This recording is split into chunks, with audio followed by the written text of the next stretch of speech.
अगर आप भी चाहते हैं राणा प्रताप ऑफिशियल के सारे ऑडियो वीडियो आप तक पहुंचे, तो हमारे चैनल को सब्सक्राइब करें और बेल आइकन जरूर दबाएं। धन्यवाद।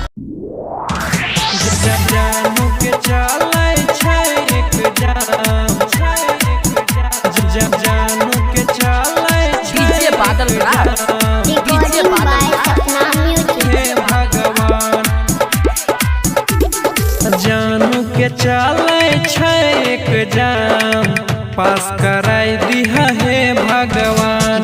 जानू के चले एग्जाम पास कराई दिहा हे भगवान। सारे दे मैया काला तू, सारे दे मैया काला तू, हमर स्वीकार फूल और पान। जानू के चले एग्जाम पास कराई दिहा हे भगवान। जानू के चले एग्जाम पास कराई दिहा हे भगवान। जानू के चले एग्जाम डीजे बादल राज, डीजे बादल कराई दिहा हे भगवान। जाय के पढ़ रहे जान कोचिंग के क्लास में, विनती करे छिया मैया तोरा पास में।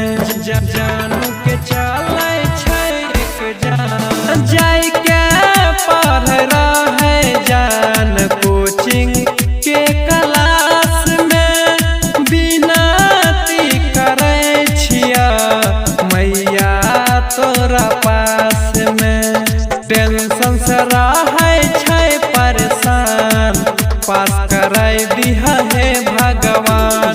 जानू के चले एग्जाम पास कराई दिहा हे भगवान। जानू के चले एग्जाम पास कराई दिहा हे भगवान।